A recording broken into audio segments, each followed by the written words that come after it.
Well, we should be there. Hello, everybody. Uh, this is John Marcotte from Heroic Girls, the founder of Heroic Girls, and you are here for Heroic Girls Book Club, our once a month look at uh, what strong female protagonists, the prototypical strong female protagonists in graphic novels and comic books. And this month we got a great one. We got Paper Girls by Brian K. Vaughn and Cliff Chiang. Uh, and let's see here. Let's someone hold up. I see someone has bought the entire giant all the Paper Girls in one. Also have I got the hardbacks because I love this book so much. I read, I think, the first 10 issues, and I said, okay, I'm just going to buy this in hardback anyway, so I'm going to hold off and wait till they come out with hardbacks. So, Vivien, you want to introduce yourself? Yes, hello. I am Vivien Lee. I'm a Disney Imagineer and an animator and an illustrator here as a private citizen. All right. So, not an official Disney spokesman. No, if you've heard otherwise, you are incorrect. All right. So let's talk a little bit about Paper Girls. Now, we usually start out by trying to summarize the book. Now, we're just doing the first volume here, which is the first 5 issues, and a lot happens in those first 5 issues. So, the basic plot, let's just premise, is that there are these 4 girls. They are paper girls because they deliver the newspaper in the morning. It is a period piece set back in 1988. That's why there are still newspapers and still people delivering newspapers. And this is kind of, even then, that was kind of a throwback to almost like a 40s or 50s time. The idea of a paper boy or girl was kind of a throwback even for the 80s. But so they are up super early in the morning before anybody else. We get 4 distinct personalities, 4 distinct people. We have let's see here, Erin, who seems to be our we're getting Erin's point of view through most of the book, at least so far. So Erin is an Asian American girl. I believe she says she's 12. We don't get everybody's exact age, but Erin's 12, and she's kind of the benchmark that we're using for everybody else. They seem to be about the same age, maybe. And so let's see, we have Erin, we have Mac, who is the de facto leader of the Paper Girls. She is a tough as nails.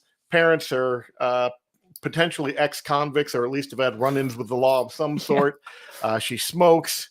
She stares down teenagers. Teenagers are early portrayed as a villain in this book. They're there. And let's see here, we have JK, right? Is that right? Or KJ, other way around, who is Jewish and carries around a field hockey stick, which I absolutely love because she's she's in the background for a little bit, but when she needs to use the field hockey stick, she uses the field hockey stick. That gets brought out. And Tiffany, who is the 4th of the group, you and I were debating what ethnicity she might be because it isn't specifically named. So she's darker brown, and so we're going with, you were guessing African American. I was thinking maybe Afro Latina.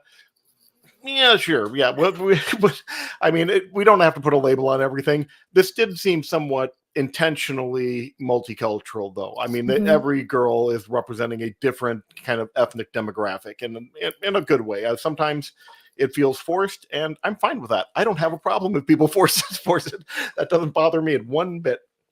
So we get introduced to the characters as they're making their morning route. It's the day after Halloween. They meet up to no good teenagers that are threatening them. Mac stares them down, which is just a beautiful scene. Love Mac just right out of the gate. And then after all that, they end up getting sucked into, I can't go blow by blow through this plot, so we're just going to say this: they end up getting sucked into a time traveling war between teenagers and grown-ups from the future that have traveled back in time for reasons that we don't quite understand yet, and are fighting here. The grown-ups are slowly zapping everyone in town and putting them in like stasis, so they're getting put in cold storage. But for some reason, the Paper Girls appear to be immune to whatever is going on there. And so they end up involved in that battle. It is super early on in the story. This is a long haul story. There's a big story to tell here. And we're just at the first part of it, introducing the characters, setting up the very complicated premise. So So, this is volume 1 in the yeah. complete story, just for if anyone wants to see the ratio. Yeah, so it looks like there's 2 volumes for every one of these books that I have. So are there 6? But there's more than that. There's like 8 volumes or 9. Nothing in Yeah, here is labeled. yeah, okay. Well, there's a lot of volumes. I can say that for sure. Since you can buy it literally in 4 different formats. You can buy the original issues, you could buy the trade paperbacks, which neither of us did. You could buy the entire thing as all at once, or you could buy the hardbacks. And it gets a little tough. It's a big, long, convoluted story, but in a good way. I want to be clear. It is a confusing story, but you feel they know where they're going. Sometimes these stories you don't think that, but this one feels like as they reveal mysteries, it doesn't feel like they have no idea where this is headed. I think that Brian K. Vaughan is writing with intention here and is getting us good. So, Vivien, let's just start with the basics. What did you think of the story? Had you read it before or heard of it, or? I had heard of it from you, and I knew it was one of your favorite books. I had no idea that it had the sci-fi angle. Yeah, I thought it was about paper girls, and which is as far as pioneers go, I was perfectly happy to read a story about the girls who are running the paper route. It's a male-driven industry, mhm. but of course, I think by the second page, there's already strange things afoot, right? And so you see a Yeah. pink comet shooting through the sky, and so you're like, oh, what's going on? Something is landing, something is It could have been a happening. So design choice, but I think that probably is relevant. so I think that they ground you in this really normal world, and at the same time so many fantastic things are happening. So I was definitely along for the ride the whole time. I was very scared for them because it's a dangerous world. The world, it's not a safe world. It's not a PG world that they live in. Yeah. And so it makes you very nervous for these kids who are going on this really, really huge adventure. Excuse me. Mhm. Yeah, it is a dangerous world. We actually open up in a dream, which is weird and violent and foreshadowy. This is a book where the writer is having a lot of fun with repeating imagery. There's an image Mhm. of an apple with a bite of it out of it that goes throughout this and comes in a very surprising way, at least for them, a super surprising way for us, not that surprising way, but it is tied back to the apple from the tree of knowledge, which is what Eve took a bite of that got everybody kicked out. Darn women ruining everything. And, so that's in her dream. She's also imagining a spectral Christy McAuliffe still in the space suit. That's very period accurate. The Challenger explosion would have just happened a few years earlier, so that was very much still in people's minds that we lost someone that day. Um, and so I loved this is one of the panels I actually had tagged for everybody to look at. So I'm going to see if I can get it real. Oh, and I just ruined it. Look at me. There it is. Okay, so I'm going to see if I can get out of there and blow it up big for everybody. Um, I just loved all the detail that the artist Cliff Chiang used to set scene here. There's just so many cool things happening here.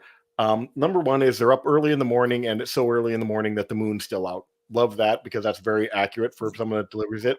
It's the day after Halloween, so you see her house has been teepeed. Friends came over and threw teepee. Do they still do that? Is that a thing anymore? I don't know. They throw toilet paper in the trees. I I think don't know. young I used people to are do it. too environmentally conscious now. Oh, they're too environmental. Well, okay, I guess that's something. It does feel like something to mourn the passing of, though. I enjoyed it. And if you look at her neighbor's yards behind her, you can see that there are little mock grave tombstones set in the yard, a scarecrow, a lot of Halloween decorations, and then just the simple things that we have the dead leaves uh, blowing in the street. He's also using somewhat, I think, the rule of thirds here, where you have a column on the right that is, focused in on our protagonist Aaron, a column on the left that is dominated by the tree, and then some white space in the middle. And then everything's cold colors because it's early in the morning. It's all blues, and except for the light from her garage where she had been folding the papers and getting them ready to deliver, and the mysterious comet streaking across the sky, which at this point in the story we have no more context for, although we all, oh, actually we do. I take it back. I think we know what that was, but this is a weird story. I have to really get out in front of that and say it. So, yeah, I was impressed with Chiang's ability. He does not use a lot of fine lines for faces. He uses them other places to do backgrounds and things, which is, kind of typical for that. You have a cartoony or more cartoony character with a more realistic background, but with so few lines, he is able to transmit a consistent face that is recognizable every single time. I never get confused about who I'm looking at in this book.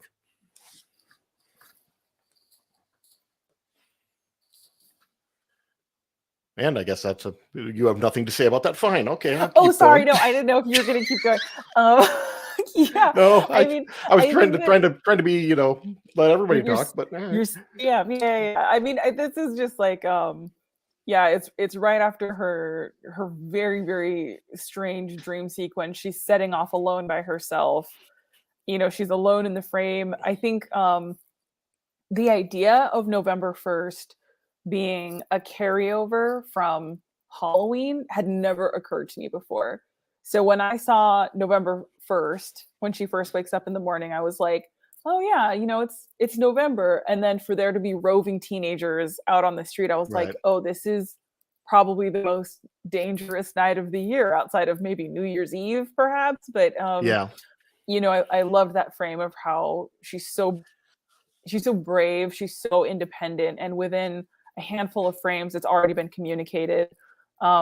She gets up, she has her own switchblade. Like you were saying, she's the person who's, gone through this whole, her mourning process. She's 12 years old. She's got responsibilities, and she's going to go do what she's going to do. It's something really interesting that you notice, because it's hinted at a couple of times that the girls have had trouble at different times and tried calling the police and not gotten any help. So they give you a valid story reason for them to be like quasi armed, these are 12-year-old girls up by themselves. They're getting hassled by teenage boys that look like they're 17 or 18 and dangerous, which is just awesome watching. I'm gonna give her a year. I'll say 13-year-old Mac staring down these two much larger than her teenage boys and winning that like kind of contest of wills of intimidation was fantastic. But yeah, so they these are girls and they are pioneers. It's mentioned early on that Mac was the first girl ever to be a paper boy, so they're paper girls now, and it is also the first time that Erin has met Mac. She's never met her before, only heard the legend of Mac. So even though they're both doing the same job, kind of in the same neighborhood, she is referred to as New Girl pretty consistently all the way through the story because she hasn't been doing this as long as everybody else. She hasn't met everyone else. So, you get to establish some dynamics, but all of them are both pioneers and physically ready to take care of themselves. They know that there are dangers out there for them, and they are aware of that and have taken precautions as much as a 12-year-old girl realistically can, which I liked that. So I thought it was good. Yeah, it's really wonderful. I think I saw your note about the flavor of the 80s Spielberg's movies.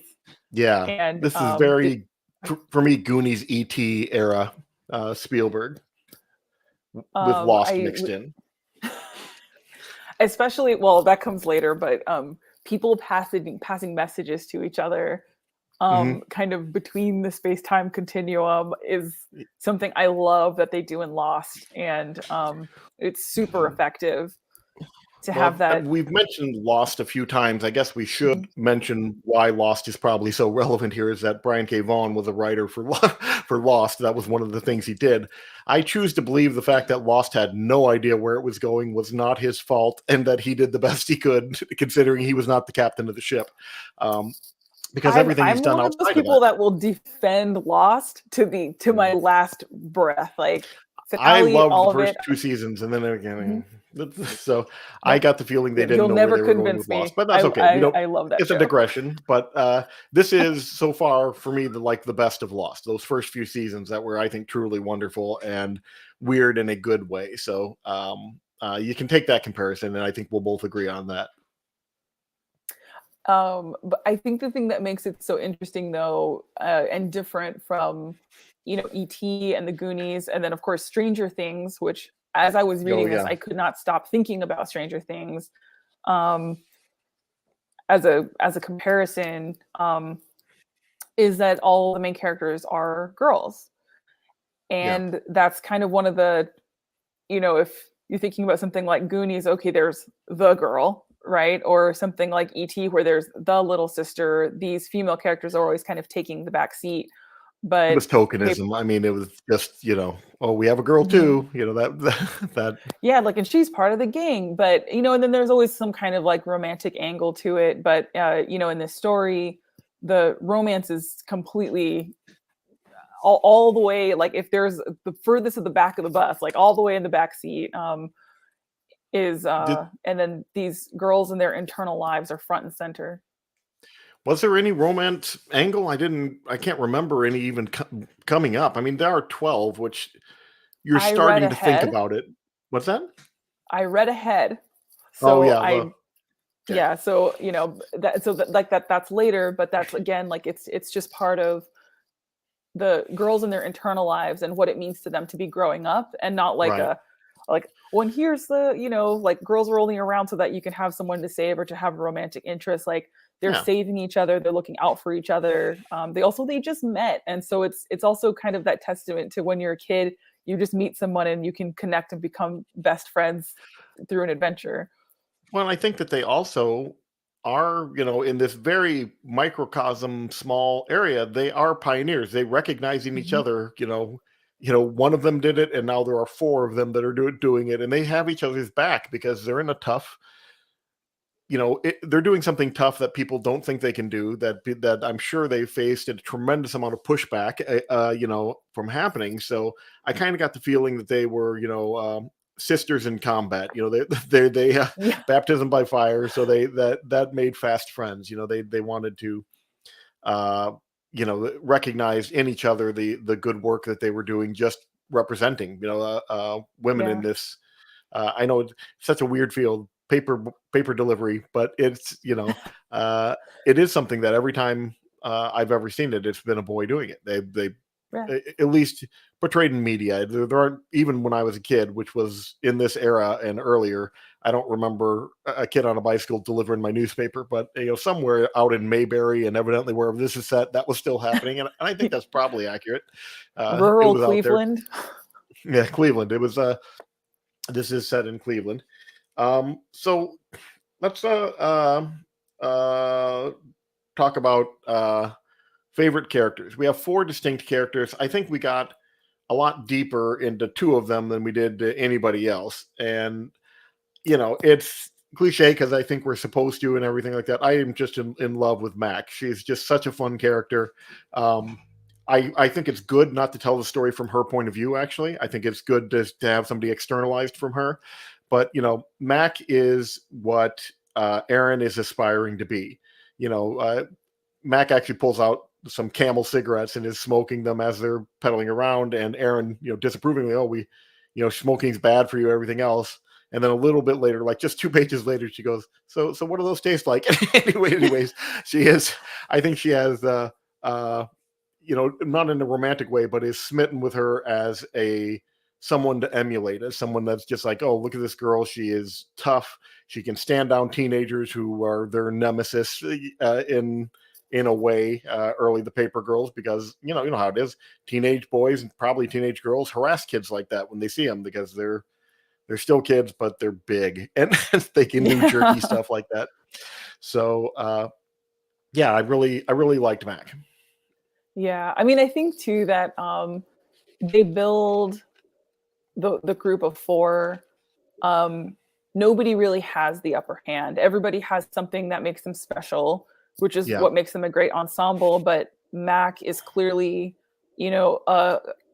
on the wrong side of the law, right? Her name is Mackenzie Coyle. She's got red Hmm. hair and freckles. She's clearly, some kind meant to be some kind of like Irish I knew we family. shouldn't have allowed the Irish in here, but go ahead. But Right. And so, she's, I think, the only one of the four that goes to public school. And so the other right. girls are private school girls. And so she's kind of like, mhm, Yeah, the police pull her over and then basically insinuate that she's going down the same path as her parents.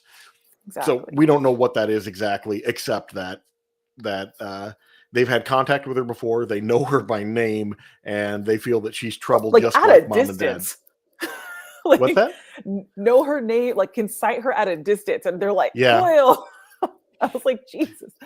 Um, and are accusing her things that I Tiffany, think we know she didn't do. So that's something else too. They immediate certainly. accusations.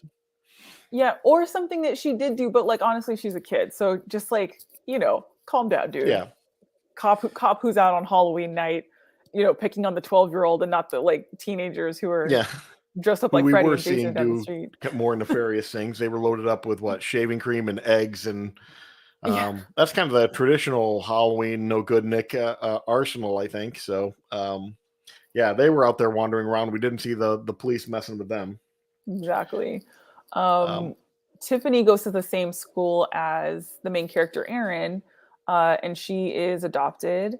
And KJ looks as though she might be the only Jewish girl in her school. yeah, So she's also, bullied for that. So everyone, like, on top of being the outsiders of being the pioneers in their field of right, paper delivery, they're also outsiders within their own neighborhoods, within their own schools. And of course, Erin yeah, being the new girl and also Asian American. Um, Aaron was my favorite character. I always will relate to a character who is rule abiding and very responsible and is constrained by the rules that they're just like, I'm going to be responsible. I'm going to follow the rules. And so I yeah, do see that, her like sort of starry-eyed view of Mackenzie, because I feel that way too when I meet women who are really outspoken and don't follow right, the rules. I'm like, I'm going to kind of follow you around a little bit, and then maybe some of your shine will reflect off of me so that I can feel cool too. yeah. Um, I mean, Mackenzie as a character, I mean, I wish that I had the self-possessiveness and confidence that she has as a 13-year-old girl, as a grown ass man right now. Right now, I mean, there is, you know, we see that she has her own set of issues and stuff, but her exterior is tough as nails. She will mhm. stand up to the cops. She'll stand up to teenagers. She'll stand up to anybody. And if she thinks that one of her friends has been hurt or has been stolen, she is a force of vengeance on their side. She doesn't, and she's the Judd Nelson in our little Breakfast Club crew here. She's the bad girl, and she doesn't have much use for institutions. I mean, we get that all the way through. Does not care for the police. They're useless, mentions it several times, and then gets hassled by them later. Doesn't trust the teenagers for good reason. The Mhm. newspaper that they work for, if someone doesn't pay, they are supposed to keep delivering the paper and put notices on their door. But she's written up her own set of rules, which is if you don't pay, you don't get your newspaper, and you better get square, and then I'll start bringing it again. Which again, Erin is just in awe of that. She's violating the rules, making up her own rules. And she said, hey, we're the ones out here that have to do this. I'm Yep. not delivering a paper for free and lugging this stuff around. Um, Erin is someone that takes things into her own hands because you just get the feeling that society and institutions have let her down on every level. I'm betting school is not a picnic for her. She obviously has trouble with the law. Her parents are a bit of a mess, as we see later, a lot of a mess. Yeah. And so time and time again, we've seen that. So, and we slowly get to kind of peel the onion and see some of the reasoning behind that. But I love the tough as nails exterior. She's the kind of like, James Dean rebel without a cause person that everybody always wanted to be. And Yeah. I always think of things I could have said later. She says them right on the spot. Well, so I did want to mention though that she has figured out the world that she lives in, and she knows that it's unfair and unjust, and like you said, she has no regard for the institution, right? Right. And so when she has her confrontation with the teenagers, she uses homophobic, like 1980 in 1988, spot on, Yeah. homophobic slurs, right? Yeah. And one of the things that I really appreciated was that I think it's KJ corrects her immediately. And it's one of those things I think that really shows the personality and the dynamic of a group. It's how other characters treat that character. So Mackenzie, while she could be, Mac, while she could be like a powerhouse and like bulldoze over these teenage bullies, Right. she'll listen to her friends, and she Yeah. respects her, her contemporaries and what they have to say. And it's those little things in this book that make it so good and so thoughtful, Yeah. so well written. And that's one of the things that reminded me of early Spielberg, is not being too precious with childhood. Mm-hmm. E.T. has one of my favorite lines in any movie about kids, whatever, at any time, which is when Henry Thomas's character turns to, no, it's Drew, it's Drew, Barrymore. what's her name? What's Drew that? Barrymore. Drew Barrymore. Barrymore, thank you. Drew Barrymore, little girl, turns to her brother and says, "Cut it out, penis breath." That's hilarious. That is objectively hilarious. And that is the kind of thing that siblings might say to one another. And Spielberg knew it, and he put it in there. And a lot of movies in the 80s have that. We're seeing on the screen, I'm sitting there going, oh, homophobic slur, let's make it big. But I just want to show what we're talking about. Yes. And having been someone who lived through this era of time, that is just spot on. It Mm-hmm. was Louis C.K., before he ruined everything, had a good kind of diatribe on how this word used to be used, which was, as a slur against people you don't like, not against necessarily gay people. But KJ, as you point out, correctly points out that's just not cool. That doesn't fly. And I think one of the reasons Mac might listen to people like KJ is, like Doc Holliday in Tombstone. I don't have a lot of friends. Her friend pool is pretty limited. So if she starts burning bridges with the 4 people that she seems to have on her side, she's going to be very lonely very fast. But there is some discussion of the AIDS crisis, which was just in full blown swing at this point. Mm-hmm. That was kind of pushing gay rights issues to the forefront in a way that they hadn't been in quite some time. There's some backlash against the conservatism of the Reagan era. So, or at this point, it would have been Bush, the first one. So, yeah, I think I he's just, running. as someone who lived through the time, I sign. thought this was so well done. Yeah. There is a Bush 88 sign on one of these lawns out here. But yeah, this would have been makes tail end of Reagan and then Yep. going into Bush. Yeah. Absolutely. I think that it makes me think of Beauty and the Beast, because the Beast is always yelling, but everyone who works in his household kind of treats him like a joke. And, so he can be a very dangerous individual, but you can tell that they're not dangerous by the way the people around them treat them. So, Mackenzie has this, this bluster to her that allows her to function in this contentious youthful world that she's dominating in. But amongst her own friends, they can say, like, don't do that, that's messed up. Yeah, she is not ruling them by fear. Yeah, there's a mutual respect. I think that would be a good way to put that. So yeah, I mean, it's interesting. This isn't a book where we're talking a lot about the plot. Number one, because it makes so little sense at this point, but it is all over the map. But I think it is really the reason that this works so well, even though we are just getting breadcrumbs of what the greater story is because of what we're talking about. These are richly drawn characters that are revealed to us both through art and text, which is the best way. When you have a comic book, the picture should be telling a fair chunk of the story. And Brian K. Vaughan really understands that, coming from the world of television, which it works the same way when it's being done right. Yeah. You can tell somebody who comes from, like, every now and then there'll be like a novelist that'll come over and write some comic books, and they might be a well-respected novelist, and they will come in and it will be so exposition and dialogue heavy because they don't understand that part of what they're supposed to do is tell a large chunk of the story through what the action on the the action of the characters. The pictures are carrying story weight too. So the best comic book writers are the ones that know enough to let their artist tell large portions of the story. That's the the ultimate example of that was Stanley and Jack Kirby, who worked together in this weird synergistic team that has never been duplicated, not like that since, where Stanley would just outline the story, give it to Jack. He would draw the whole thing, introducing new characters and stuff like that, and then pass it back to Stan, who would write dialogue. The best example was the Galactus, writing Galactus coming in. When he did that,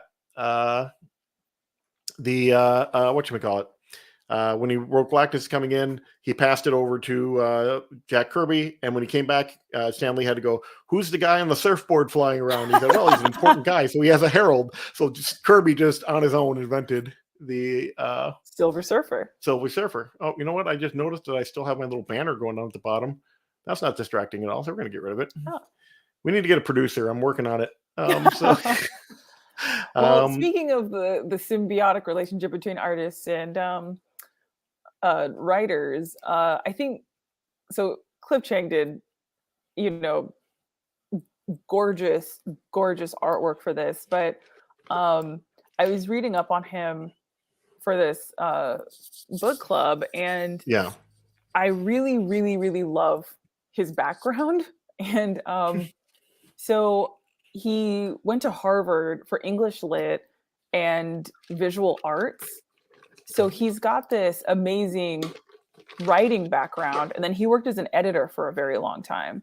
Yeah. And he's one of those people that kind of came to the professional angle of, there's a career in comic books, right? And some people realize that when they're 5, 10, 15. He was already, I think, in college when he was like, okay, wait a second.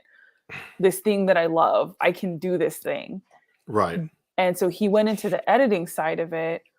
And while he was doing that, he was becoming a stronger artist. He was working alongside artists. He was, editing 20 pages of comics a month while he was, honing all these skills. And then he just made this leap.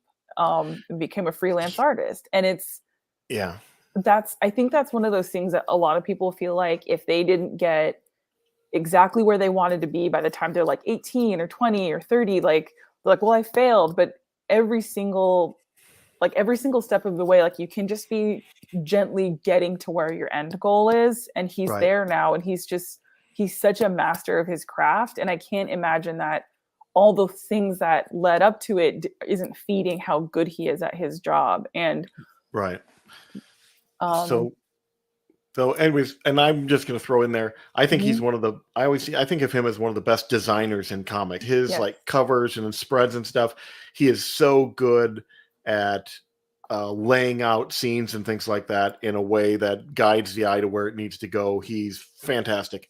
So anyways, we got a comment, and so I thought I would go back. We probably got this a while ago. And this is from Bridget, and I'm going to say it, Swirsky, I'm guessing. So it's so well paced, and I love how you get insights into their private lives amidst the action. I think that's some of what we were just kind of talking about there.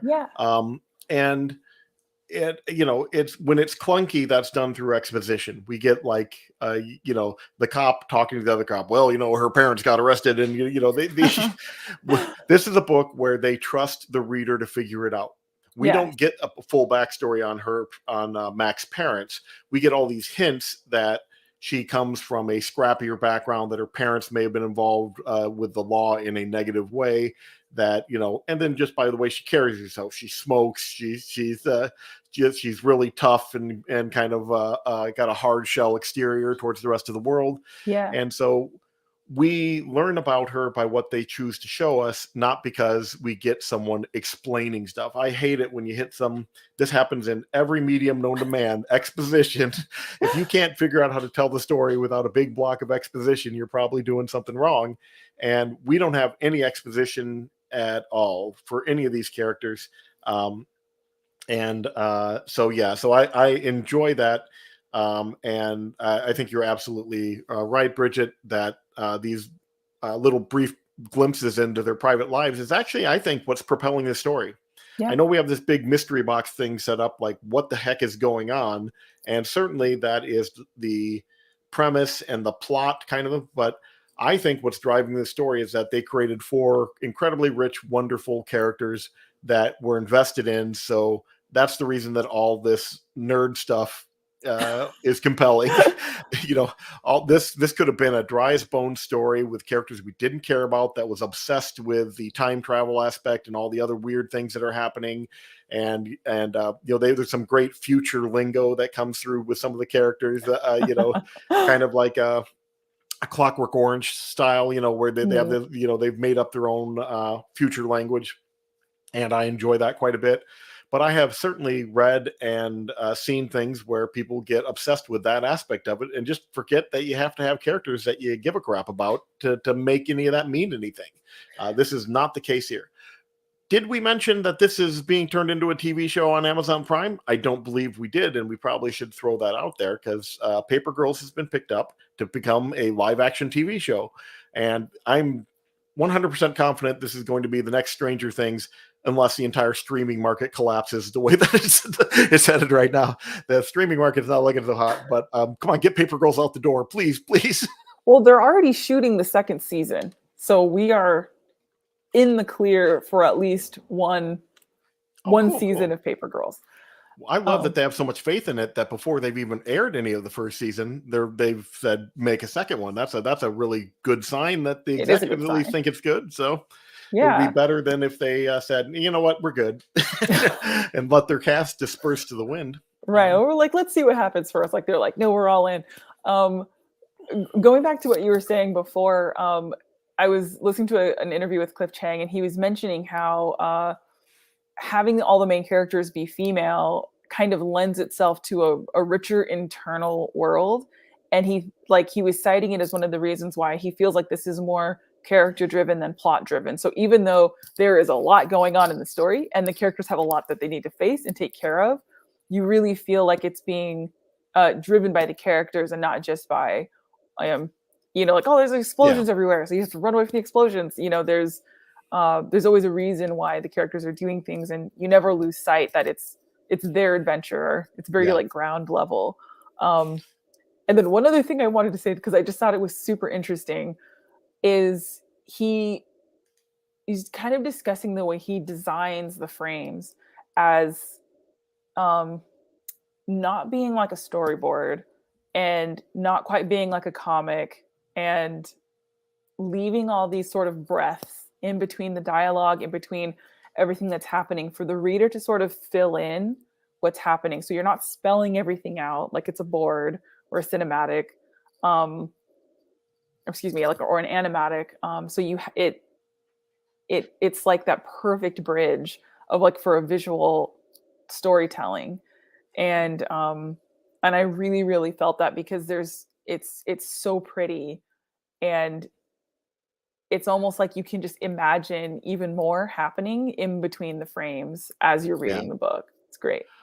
And it's it is it's interesting, because storyboards are often compared to comics, but there is more precision in what moment to put down when you're doing a comic, and there are things that are involved in comic drawing that are not in storyboarding, like panel size and ways to guide the eye around. Storyboards are comics at their core, but there's a lot more going into when you know that your end product is going to be a comic book. There are more interesting decisions that get made than sometimes when you storyboard. One of the things, storyboarding is a tool, right? Like it's just, you're just setting up a layout for something that's going to be moving, and you're blocking everything out that's going to happen. It's totally different from a comic. I'm not sure if I can find the panel I was looking for, but one of the things that I had noted down that I kind of liked was that they use the bikes to give us information about the characters. That Erin has what is clearly a little girl's bike. It has everything but like pom poms sticking out the end of the handles. It's pink. It's got the the chain guard on it, and it looks like a little kid's bike. It's got the big scoop. It's got a banana seat. It is a kid's bike, and that's where she's at in life. I mean, she's just now 12. She's it's a coming of age type of story place, and then Mac has this beat up dirt bike that looks like she has ridden it, across mountains and everything, a BMX bike. And then the other two have more traditional, like 10 speeds. But no opportunity was missed to transmit information about the characters based on their appearance, based on what they own, based on what they hit every box.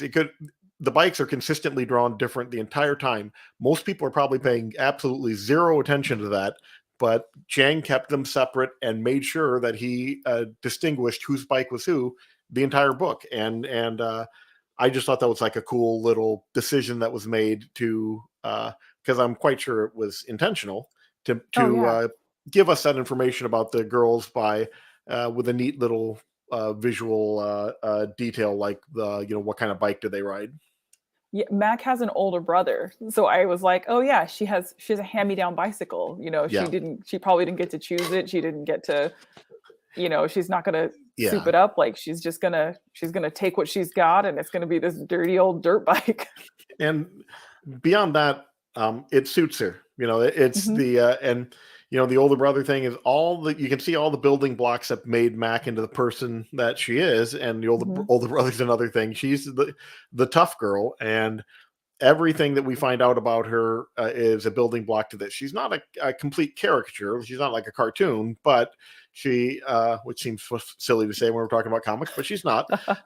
And she's more fleshed out than that. But, they're telling us through the story, and they're showing us the different details that all support the type of character that they've made into Mac. There are reasons she is the way she is, and we see them over and over again in details, small and big. And they do such a great job of doing that without falling into the trap of exposition, which I'm sorry, I keep harping on exposition. So something that actually kind of annoyed me, I was on Wikipedia, and there was a description for Erin, which said that she was the maternal one in the group. And that really rankled me because she's responsible. When she wakes up in the morning after having a nightmare that her sister died, she says, "Are you alive?" And her sister goes, just like gives her this like dirty look and goes back to sleep again. And, it just, to me, it was frustrating because I felt like, to me, that was kind of a little bit of a misinterpretation of a 12-year-old to say like, oh, she's maternal, because she's responsible. And she cares for her that friends. Person sucks.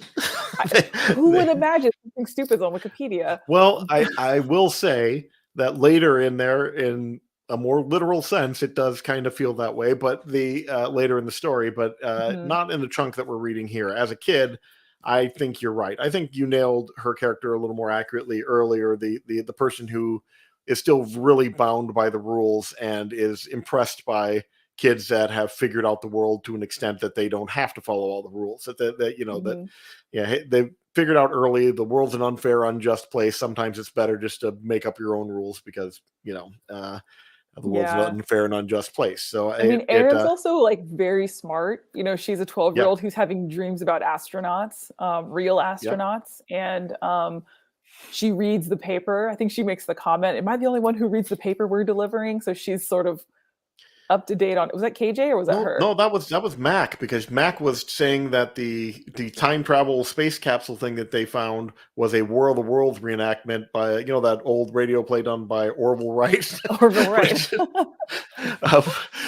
That was when she had her big confidence moment. There's where Mac's leadership skills and stuff patched over huge logic flaws and a lack of knowledge. She had no idea what she was talking about, but she said it very authoritatively, and everybody else kind of went along with it up until the thing started humming and irradiated them. I'm not sure exactly what happened.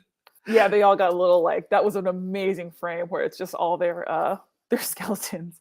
But you just reminded me of something. I think that's what made me think that Tiffany was black, because they see the weird thing in the basement. They say, "This feels like skin." And she just turns around and she's like, "I'm out of here." Like, no. And I was like, "Oh, she's black." She's doing the get out moment. Too bad we can't stay. You're like, get out. No. She's turning around and walked away. And I was like, "Oh, okay." maybe because I love you, I went and found that frame because it was an impressive one. I love the spatter ink work he did on the background. Great. that to me looks like, toothbrush type spattering, Yeah. but there's probably some other digital way to replicate that I'm unaware of. I think Chang's working all digital, but I don't know. You read up on him. Is that his process? I haven't even. Yeah, I mean, I think this was definitely digital. I think his process was thumbnailing in the script and then Yeah. going into the layout Well, digitally. hmm. They do have a colorist though. So I mean, is he just doing line and digital and passing it off to someone else? It's interesting. I'm wondering, how the handoff between those two is, because sometimes with Yeah. digital, the colorist gets lost because it's so easy to drop in color on your own. But I don't know. Anyways, Yeah. but He that's a is cool doing yeah, this panel. is Um, awesome. yeah, that's right. We were talking about that, and I had just I was looking for some context clue on Tiffany's ethnicity. I wanted her to say something that gave it away. But you said it, and now I can't not see it. And I think you're right. I think she's black. So that was I was thinking, yeah, there's a lot of things. I thought she might be, like you said, Latina or something like that. Um, Everyone else, one way or the other brought it up. We got I'm a Irish Catholic because it's All Souls Day, so we got the drop of that, which is something. Yeah. I'm Catholic. Yep, All Souls Day. We would know about that. And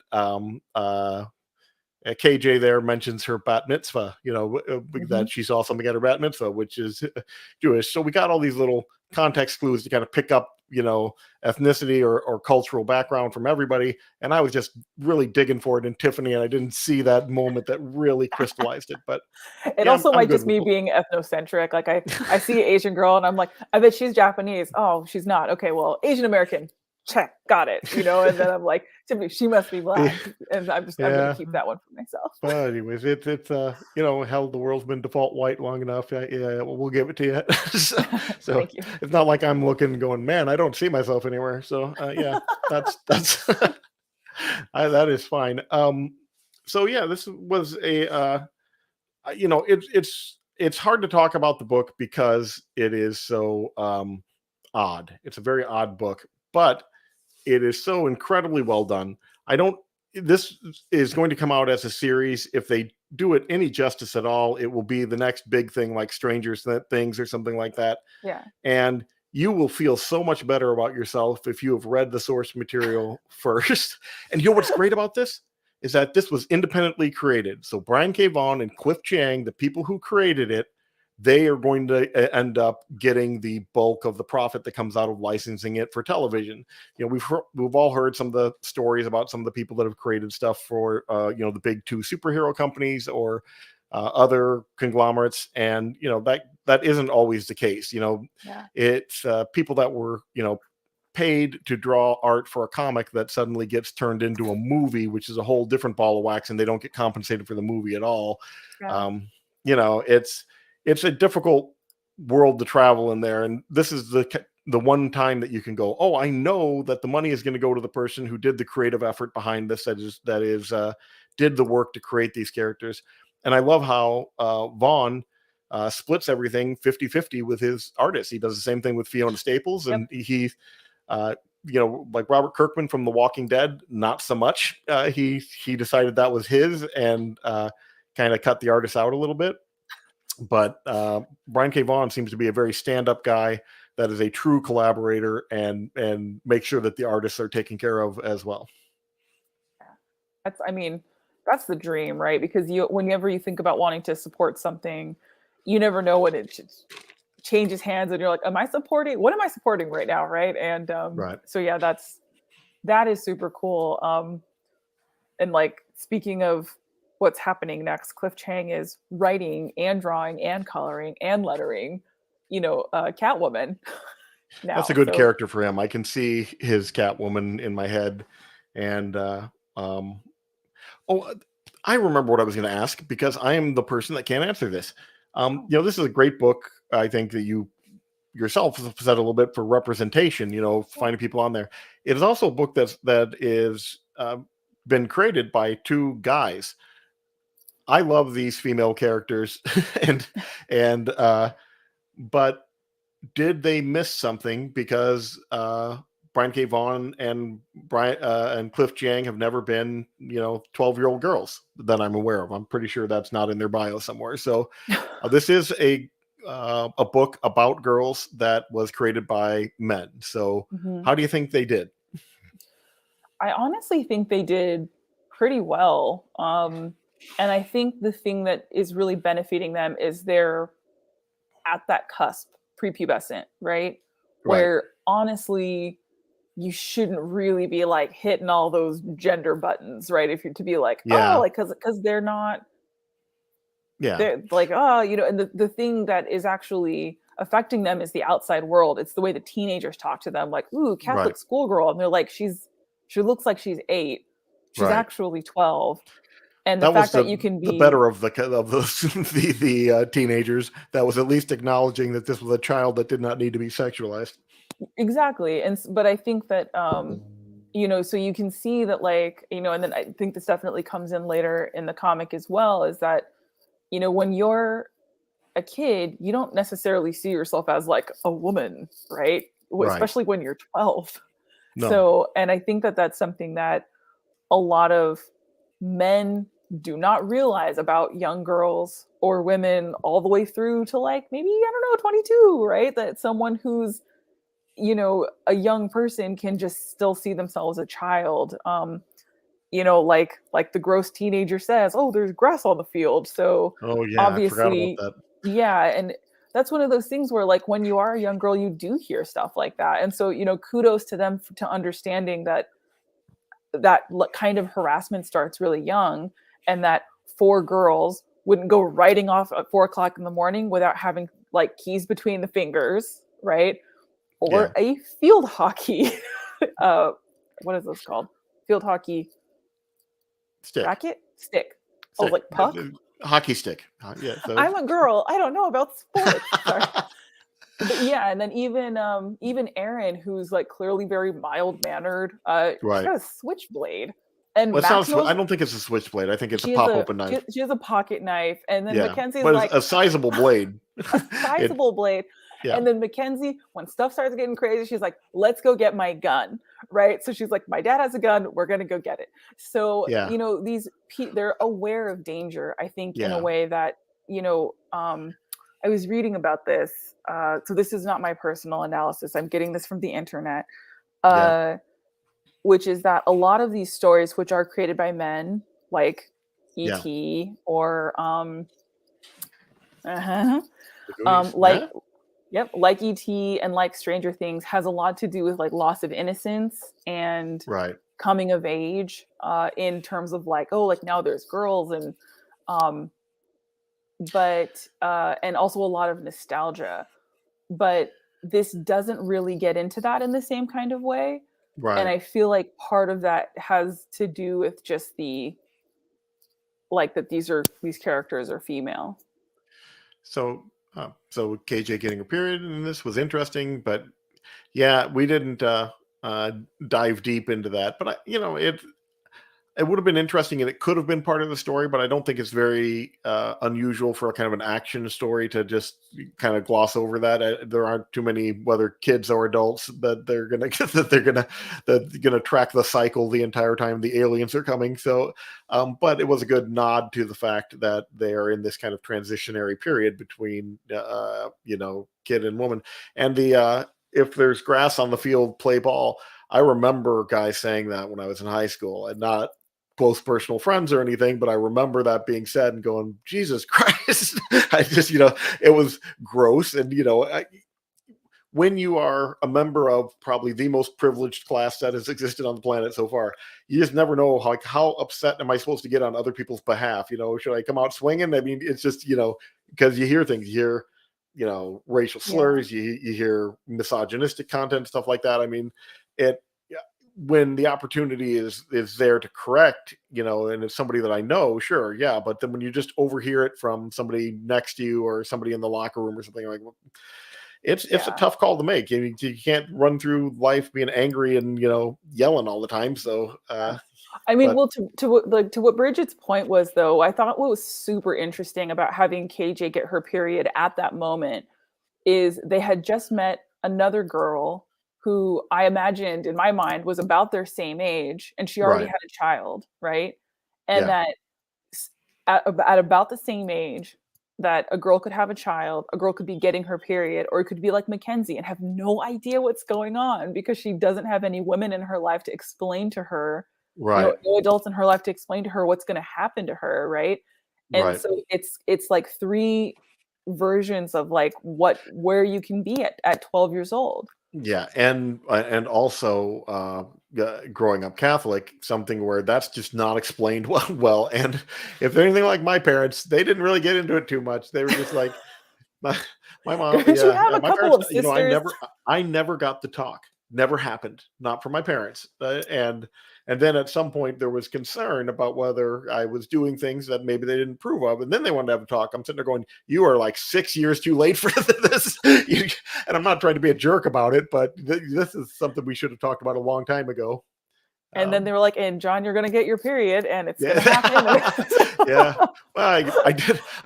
Because I read everything. I did read "Are You There, God? It's Me, Margaret," because I just was a vacuum that consumed every single freaking book that I could find, and I knew that was supposed to be good. So God bless I'm that not sure book. I got the same things out of it that maybe you did, but I did read it.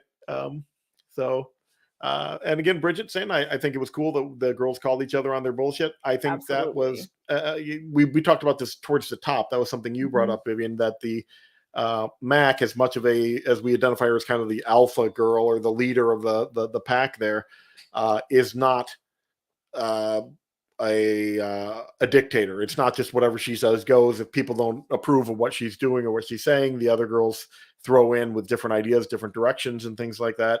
Um, so yeah, the dynamic that was established is much more realistic than you can see in some other things. And we brought up Stranger Things, particularly the first season, and they've been trying to course correct ever since. Eleven's a great character and everything, but it was a dude series. 11 was the strong female protagonist, but she was Well, also a she's like a tabula Jean rasa. She was a Grey. blank. She was a blank slate. She was Yeah. there for the boys to react to for the most part, and Hmm. because she didn't have a lot of personality, having been grown in the lab basically. So, um, She's like a mix it between like a Jean Grey and a My Fair Lady situation, right? Like she's yeah. like I'm innocent, but my powers are going Well, crazy. that's And then they're also yeah. like, okay, That's we're gonna put the you in a dress and put you in a wig and like all this, and you're like, okay. over and over again we get that kind of paternalistic, oh, the women get a lot of power and they can't handle it, Hmm. and they need the men folk to come straighten it out. As much as I love Chris Claremont, and I love him a lot, we owe so much to the X-Men. People do not realize just how incredibly important the X-Men were to Hmm. getting good female representation, at least in the comic book world. Every team had one woman on it before the X-Men. One that was it. It was the original X-Men had Jean Grey, the Fantastic Four had Invisible Woman, the Justice League had Wonder Woman. Just one girl apiece. That's it. You don't get no more. And then he came and with the help of two female editors, completely took apart the X-Men and put it back together again. And it was within a couple of months, it was 50-50 male, female, and the women were in charge half the time. It stayed that way ever since. And incredibly influential book and everything else. But yeah, he didn't get everything right. So um, there's a lot of bondage stuff in there too. Um, we yeah. So what else can we say about it? How close are we on time? I think we're pretty much there, aren't we? Oh Yeah, yeah, we are. we're all out of time. So I know we didn't talk a lot about plot, but trying to explain the plot of this book was not going to get us anywhere, and I don't think it was useful. um I'm trying to remember. I read this back at the time, and I have not read it since it originally came out. So this for me is like about 5 or 6 years stale or something like that in the back of my Mhm. head. And so I'm reading it, and then I'm trying to remember, and I'm sure that we get better and more exposition on not exposition, but background on KJ and Tiffany as Tiffany. we go Mhm. forward. They weren't underdeveloped, but they were not as well developed as the other two characters. So they just haven't gotten their moments to shine yet. And all sorts They of will. interesting things are starting to happen. Yeah. Again, it's a series that's propelled by character. It is fantastic. You know what you're not going to get if you wait and watch the TV show? You're not going to get this gorgeous Cliff Chiang art, which is just something to be treasured and prized. It is so well done. The colorist, whose name I wrote down at some point, we got to give a shout out to him. They did so many interesting things by limiting the palette, by not showing all the colors. Like, we can... Jared K. Fletcher. Good man here, but we have all these panels because a big chunk of the story takes place right before the sun comes up and right as the sun is coming up. So we get all these pinks and roses hues, and before the sun comes up, we're getting blues and all those cold colors. It's just they did a fantastic job with that. Paper Girls is just one of my favorite books. I really love it, and I think everyone should have to read it. It should be mandatory, taught in schools. That's this is the kind of good trouble that I enjoy. I think people are always worried. Oh, is my kid watching things that have naughty words in it and stuff like that?